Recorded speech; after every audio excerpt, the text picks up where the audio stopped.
Dear substance of kin, forsake the mortal heads, abandon flesh, abandon sinew. Thou art now my magic, thou art no more sin.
Dear substance of kin, forsake the mortal heads,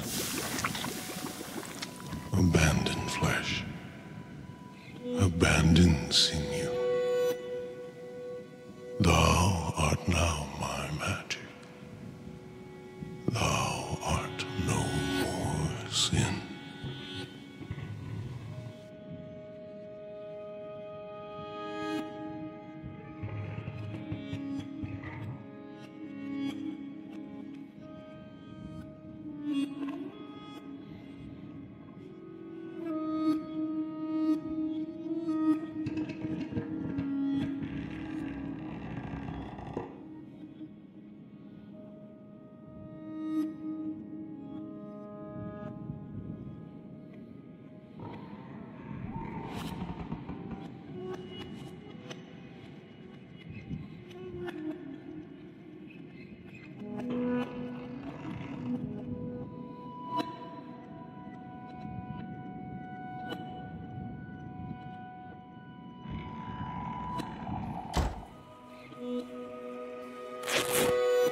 Dear substance of kin, forsake the mortal hefts.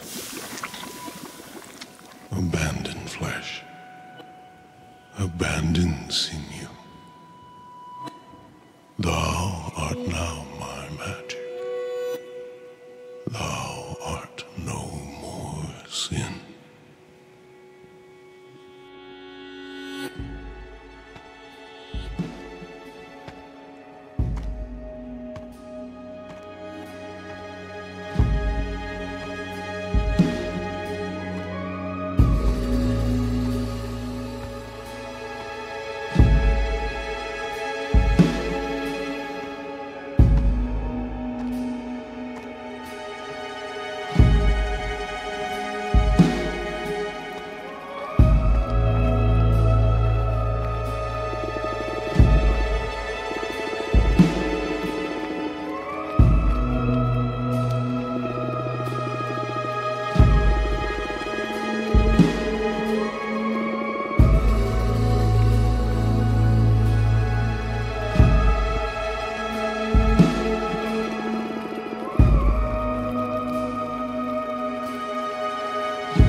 Dear substance of kin, forsake the mortal hefts.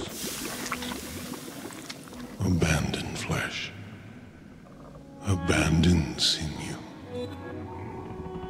Thou art now my magic. Thou art no more sin.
That one did not even... Oh, it's opening now. Spoke too soon.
Eternal Home Floristry.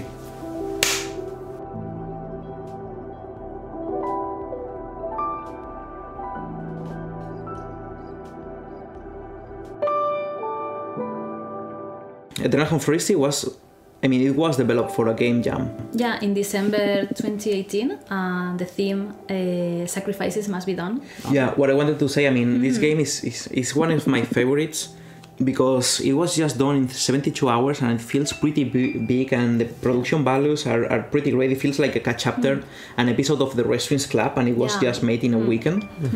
And what I want to say especially about this game is that we didn't want to experiment with it. It's like we were a bit burned out, a bit tired of making games, and we decided, let's not try to raise the bar with this one. Let's just enjoy ourselves and do what we know how to do best. This is like the Restaurants Club all over again, and I just want to make a game and feel great about it. And I believe this is a pretty important thing to have in mind. But we ended up discovering something really cool anyway, which is, I think you are pretty fond of that, so you better go about it. So it's super funny because we were like, we're gonna make like a comfort game, like, and it's like we're just gonna have fun making this game, and we weren't trying to make something new. But then when we started designing the game, we were like, what if the way you do like the floral arrangements, it's like there's no, like, it's not like Zen and the art of transhumanism, because you have to do it in a certain way. You just do it however you want. It just matters which flowers you pick, and you just let your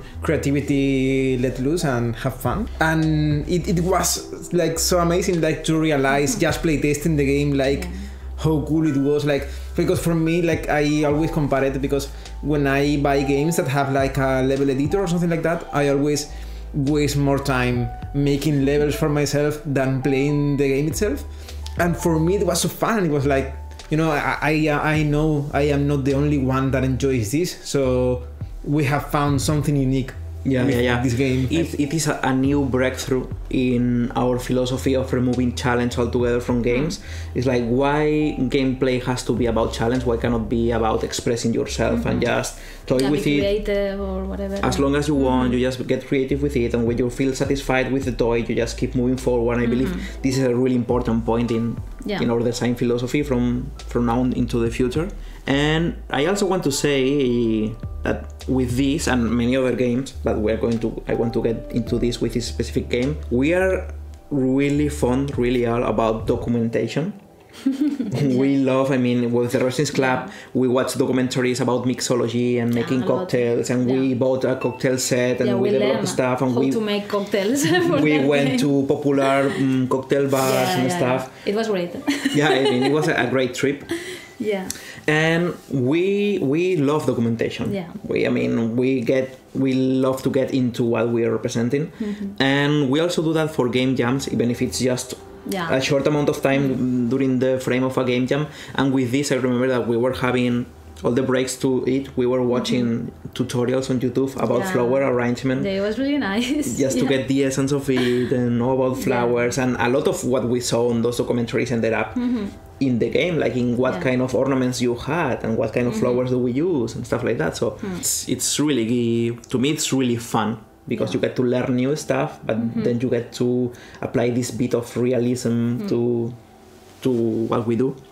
Also, I want to talk about, with this specific one, it's something that applies to pretty much every game, but I want to talk about writing and creating in a language that is not your own. For what you've seen in the video so far, you know that we are not really skilled speaking in English, but we still have to do this because this is the language the majority of players and people who buy our games and allow us to make a living out of this use. And this is a handicap. This is something that we have to go through, and maybe our potential is not that great because we are limited by the language. And specifically with Eternal Home Floristry, we were called out on ableism, because the game is full of lines saying that, are you crazy? Are you insane? And stuff like that. And it feels like you always are bound to be behind the times, because you are on a language that you don't really know if something you're doing is offensive, or maybe it was offensive 1 year ago when you learned about it. And society keeps evolving, and you learn as people calls you out, like you did something wrong, and you just, I mean, and I'm pretty okay with that. I mean, when someone came to me and explained to me what we did with so much ableism into the game, I'm really happy to understand it and change it, and I'm really careful with it with what I write in the future. But I am bound to not be great with English and fuck it up many times in the future. So I hope people bear with us in that regard.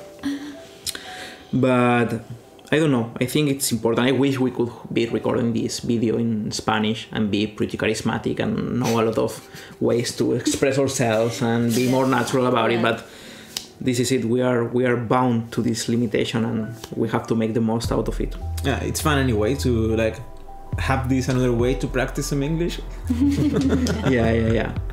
I mean, it gives us the opportunity to learn and understand other cultures, which I think it's pretty valuable to know more than one language and learn to understand life in different perspectives, because through language you get to understand how people see reality in other cultures and stuff. Also, before we go into another game, I think it's important you speak about the dynamic music and stuff. Yeah. So this game, like, it was just a single scene, so I was like really worried as always, like, oh my god, how are we gonna do this, because this game has a lot of text and it's just a scene, so what do I do with the music in this game? So I was like, alright, I know we only have 72 hours, but we're gonna make some dynamic music that actually works. And well, it's funny because this game, like, the main mechanic is creativity, and creativity sucks a lot sometimes, especially when it's your work.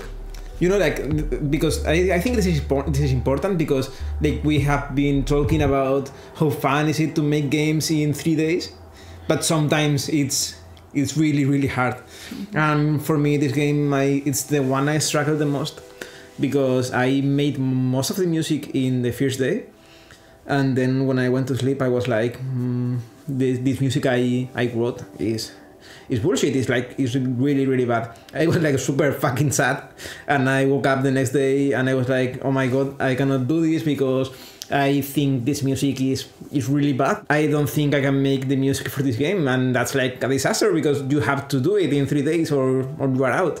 And I basically spent most of the 3 days just crying in the couch, being really fucking depressed because I thought I wasn't like up to it. Like, I was seeing them working on the game, and I was like thinking, oh my god, this game is so good. This game is great, and I cannot do music that is good enough for the game. But then, like, we always like try to implement music and sound like really last in the game for game jams. Like, when we are making commercial games and we have enough time, we actually do it like really early. But in game jams we don't have enough time, so it has to come last. And when we finally tried to implement everything and everything was working dynamically, it actually sounded really good. And you know, like, with some time, I grow to really love Eternal Home Forestry music. Like, it's actually one of my favorites, which is ironic. But you know, the thing is that creativity is really hard, and sometimes like it's fun, no? that the game that is just about letting yourself loose and love what you're making was the one I actually suffered a lot. But I think it's important to do this kind of stuff because it's not easy in making games. It's surprising how such an important part of our creative process is to cry in the sofa, because we cry a lot while making games. I mean, why are we still here? Just to suffer. yeah, totally. Yeah, I remember in some earlier game jams that I struggled a lot myself with the art and everything, and I had to take breaks to go outside of the computer and like, wow, this is not working and we don't have time and I need to do this because if not, we're not going to make the game. And it was like really, really hard.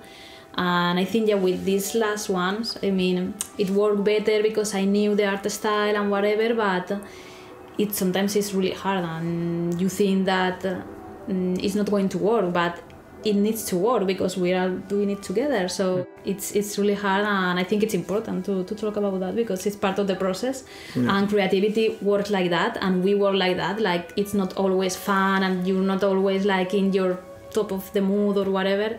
It's like you need sometimes to go really low, and you need to be with yourself and cry, be sad, and whatever to then appreciate what you've done or to take another look at what deal you've with done. the pressure. And, I mean, so Also because like sometimes I really think about this in a way. It's like it's really common to struggle with creativity and how it affects you, but it's like even harder when you are making a living on it. And in this case, it's not like we are rich or anything. So, but we don't make games to make money. So it's like we make the games we want because we want to make those games. But then sometimes you struggle making that work because creativity is what it is. And then you have like you need to take a break. And then you realize maybe if you take a break, you aren't gonna pay your bills. So there's like you have to balance it really well, and it's really hard because creativity is something you cannot control at all. yeah.